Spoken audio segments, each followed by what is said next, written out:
Hi guys, welcome to my channel. My name is Erin, and today I'll be doing the series tag to talk about some of my favorite series reads from 2020.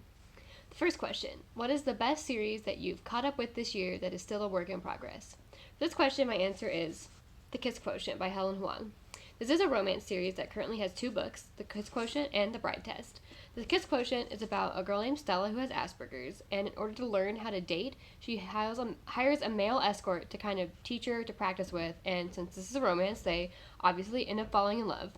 And the second book, The Bride Test, is about another character from the same family as talked about in The Kiss Quotient named Kai, who also has autism, and his mother finds a bride for him in Vietnam and brings her home, and it's about them kind of being kind of a forced proximity, not quite arranged marriage because he doesn't quite agree to it, but them kind of figuring their shit out and, again, falling in love. The third book, The Heart Principle, comes out later this year. Very excited for it. I just really love both of these. I think I read them both in one sitting. They're just super fun. I love the characters in them. The romances were just really heartwarming and enjoyable, and I really can't wait to read the third one, and anything else this author released, I'd be happy to pick up. The second question, what is the best work in progress series that you are still catching up with? I have 2 answers for this one. The first is a romance book, which is The Bromance Book Club by Lisa K. Adams. This book is about a Major League Baseball player, which already won me over because big baseball fan, and his marriage is in trouble, so the couple in this book is already married, and it's more about them reconnecting. And so in order to reconnect, our main character, Gavin, joins the Bromance Book Club, which is, he's pulled into by one of his friends, which is a bunch of men in Nashville who read romance books to figure out women or figure out how to better relate to them, work on their relationships. And so this is the first book. It has 2 more out, and books 2 and 3 are currently on my TBR shelf right now. They're there and there. And then there's a 4th book coming out this year, each one following a different member of the club. I really liked it. I liked kind of the second chance aspect of it, which is, I think, the first book I read with the second chance premise that I enjoyed. Also a big baseball fan, so all the references to baseball were A+. And so I look forward to reading the next one. My second answer for this question is a fantasy series, which is The Invisible Library by Genevieve Cogman. I reread The Invisible Library, which I first read a couple years ago, and then read The Masked City, which is the second book in the series this year. And this is about a girl named Irene who works for the library, which collects works of fiction from across different alternate universes that they deem important. And so it's about her adventures along with her assistant in collecting these works, getting into different scuffles across the different universes, and I really like it. I was a big fan of the show Warehouse 13 when it was on, and it kind of has the same kind of vibes of collecting things from different magical things like that, so big fan. I have books 3 and 4 on my shelf, and I believe there are 7 books out right now, so I look forward to catching up with that this year. The third question, what was your favorite first book in a series this year? And that would be a fantasy, The Bone Ships by R.J. Barker. I love nautical fantasy, and if you couldn't tell by the title, this is a nautical fantasy. It takes place in a world where ships are made out of dragon bones, and in this world all the dragons are extinct. And so the 2 nations in this universe have been on an endless war because they've run out of materials for their ships. This also has a really cool matriarchal society that I thought was really well done. And I really liked the main characters in this book. I love the nautical setting and the world. Very excited to read book 2. Sitting right here on my shelf, and I believe book 3 comes out later in 2021. They also have some of my favorite covers, so definitely recommend this, especially if you like nautical fantasy. Okay, question 4. What is the first book in a series you read this year that you think should have just been a standalone, not a series? My answer for this one is A Curse So Dark and Lonely by Bridget Kemmerer. This is a Beauty and the Beast retelling, YA fantasy, and I really enjoyed the first one. It was a solid 4-star read for me. But the third one, and when the first one ended, I didn't think it should have been a standalone. I was down for more, but the third one kind of let me down a little bit. I still enjoyed it enough to read the third one when it comes out this year, but the second one, it just I just didn't like the way the direction the story was going in. I just wasn't enjoying the switch narration. Unfortunately, it ended on enough of a cliffhanger to interest me in the third one, but based on how the second one went, I kind of just wish it had been one book. Number 5, what is your most overhyped series of the year? I have 2 answers for this. The first is the Shadow of the Fox trilogy by Julie Kagawa. I really liked the first one, and then each book I liked less, and really the third one is the one that I feel like was overhyped to me because I heard how great the third one was, but the third one was my least favorite. It was kind of just one big battle scene. And I found it really boring, and I just, like, didn't care. I didn't really love the second one either, because some of the things they did with the new narrator with the story just lost my interest, but that one definitely peaked at book one for me, and then went downhill, but I know a lot of people really loved it, so maybe still give it a shot if you're interested. And my other answer is The Others by Anne Bishop. This one was less overhyped because no one ever hyped the series to me, but more overrated in that it has ridiculously high ratings for all 5 of the series on Goodreads, and I don't know why. This is a 5-book urban paranormal fantasy series about in kind of an alternate America where humans are the minority and shifters are the native inhabitants of the land, and they kind of rule the land, as it were. And it takes place in a city that is like a meeting place where humans and others can interact with each other. And we follow a blood prophet named Meg, who's on the run, and she takes refuge in this city with the others who protect her. And the first book I liked in the way that I liked The Bachelor, which is, I didn't particularly think it was good, but I found it very enjoyable despite that. But every other one after that kind of went downhill. I think it was all the little things in it that made it not good to me, just kind of the juvenile nature of Meg, just the writing. As the more I read it, became less entertaining and more grating. So I definitely don't know why that one has such high ratings. Would not recommend. Probably should have DNFed it, but I read all 5. Next question. What is a series you DNF'd this year? This might be my most controversial answer on this whole list, I think.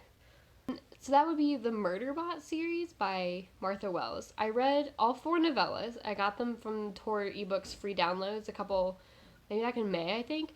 And I actually quite enjoyed the first one, All Systems Red. I gave it 4 stars. I really liked the character of Murderbot. I thought he was really funny.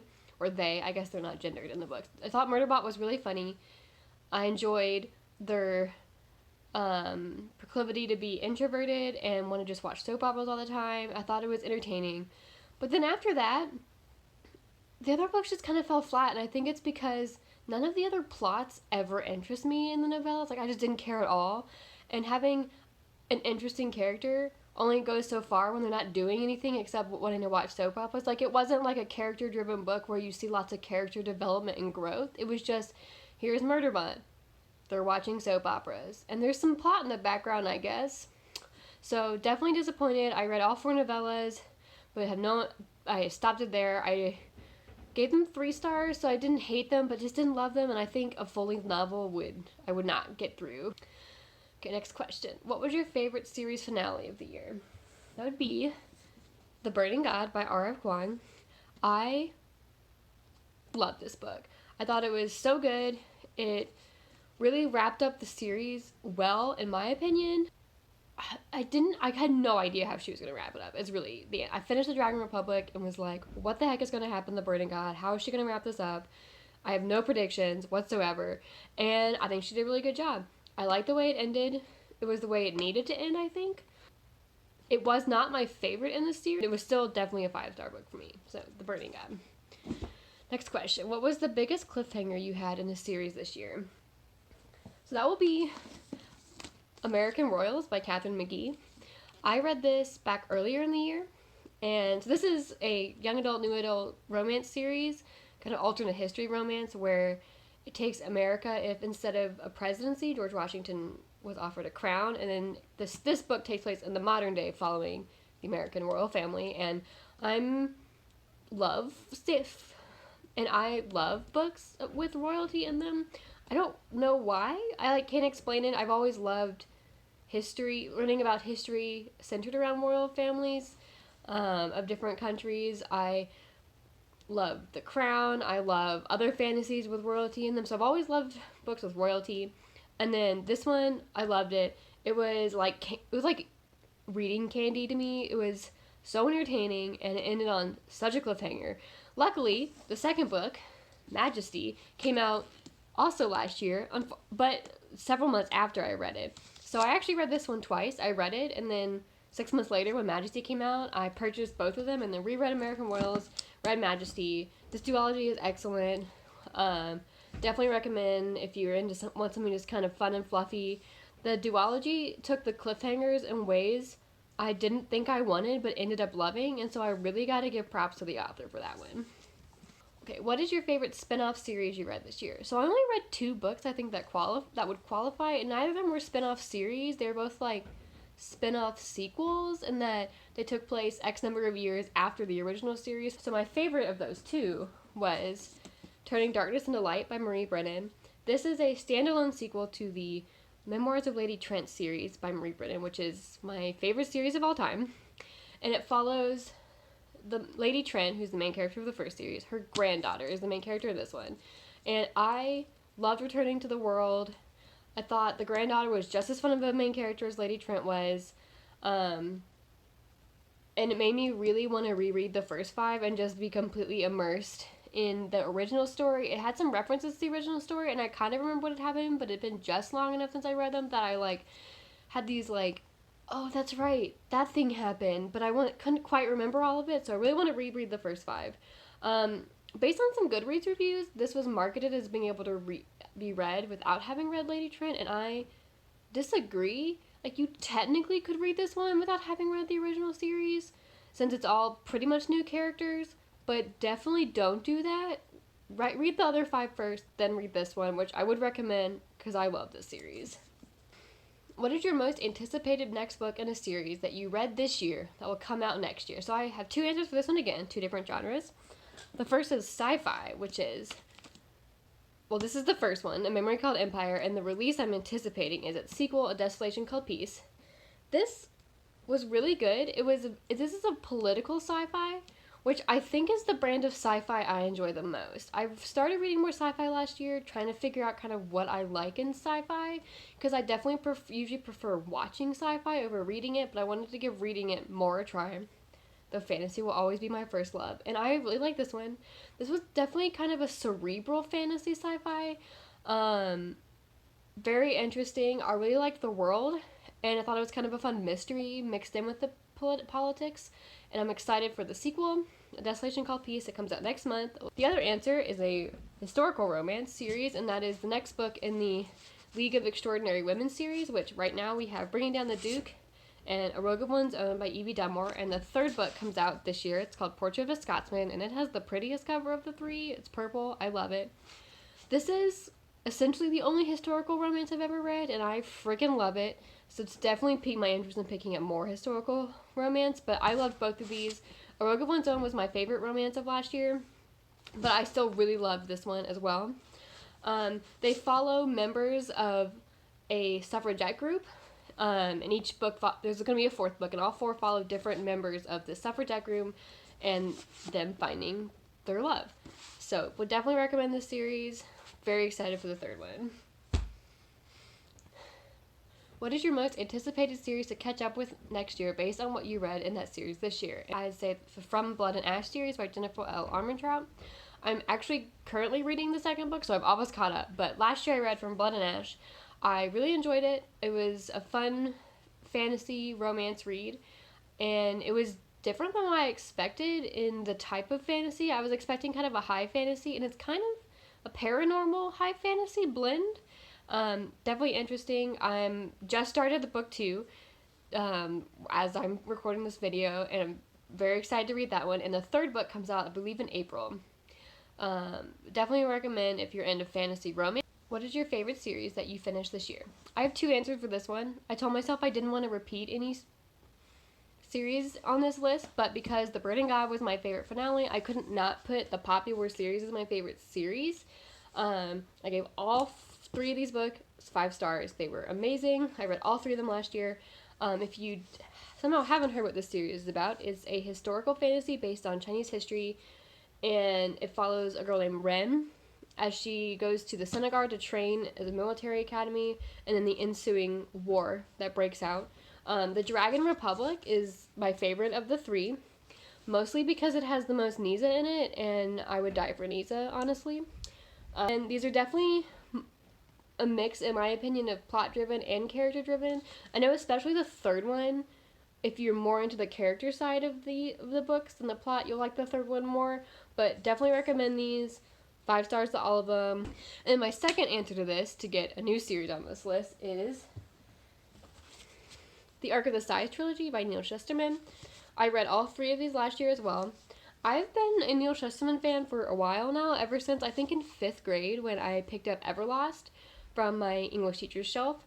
I've been enjoying his works, but this one flew under the radar for me. I think while I was in college, I kind of stopped having I didn't really have my finger on all the new releases anymore, and so this one I hadn't heard of until I started watching BookTube last year, and I was like, well, I've loved everything else I read by Shusterman, so let's pick it up, and I very much enjoyed this. The first 2 are 5 stars for me, and the third one was a 4-star, so a little bit, I didn't like it quite as much as the 2, but I still felt it was very solid. This is about a sci-fi dystopian world where humans have discovered the secret to being immortal, and as such they have established the scythe, which kill people. They glean, it's called gleaning in the books, but they kill people for population control, because you can still have children, so they can't just let the population run out of control.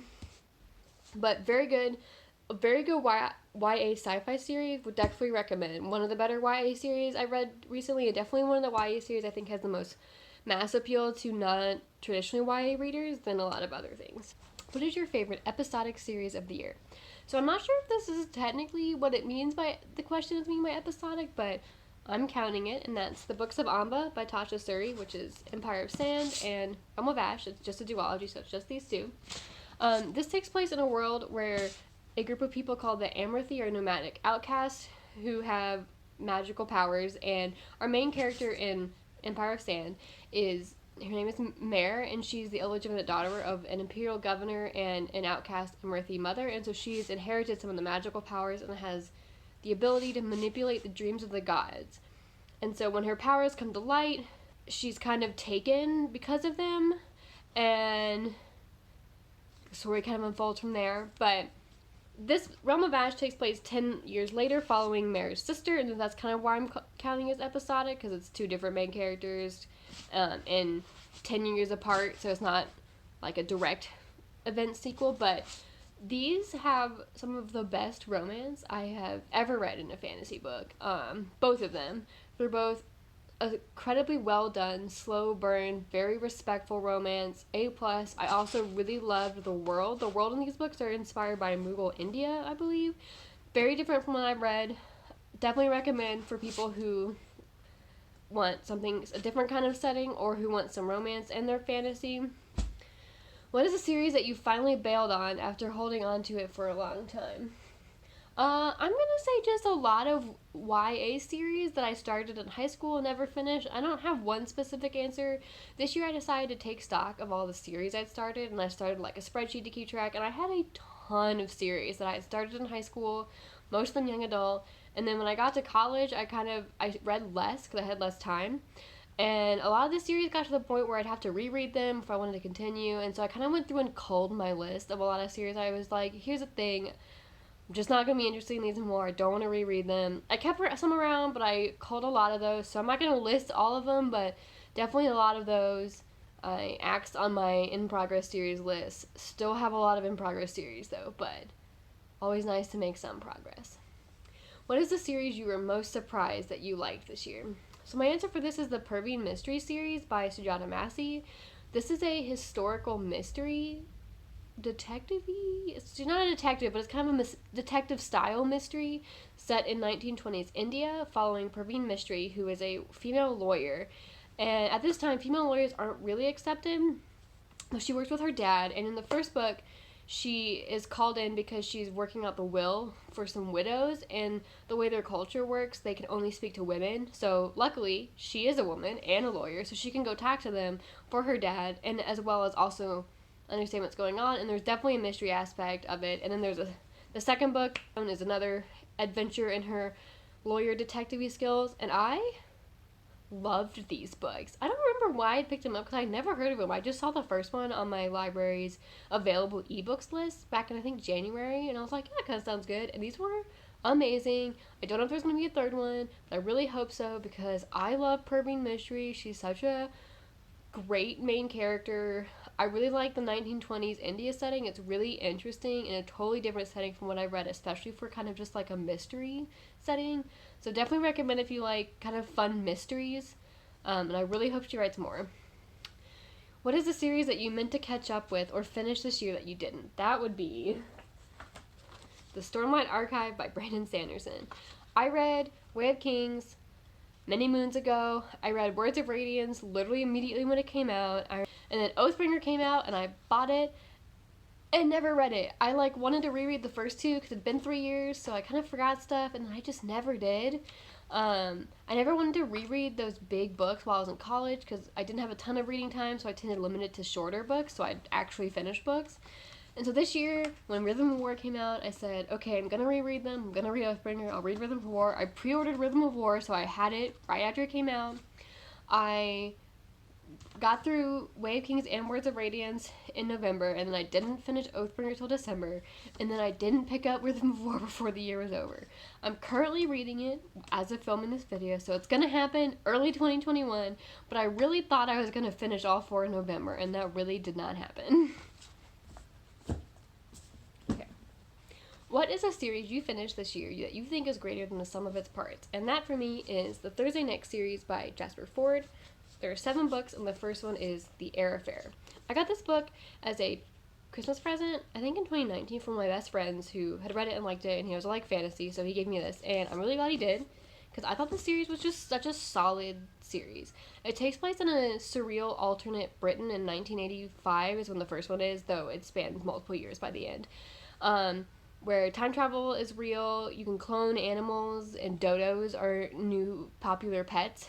And our main character, Thursday Next, works in the literary detection department of their local government, and so she's a literary detective tracking down books, and she can travel into book worlds. And so she travels into the world of books and becomes a jurisfiction agent with them as well. And the series chronicles her adventures both in her Great Britain and then through the world of books, tracking down book villains, and it's just a really fun series. I definitely recommend it if you like that kind of more surreal vibe, I guess. So yeah. So anyway, thanks for listening to my series tag. I'll have the questions listed below if anyone else wants to answer them, and I'll see you next time.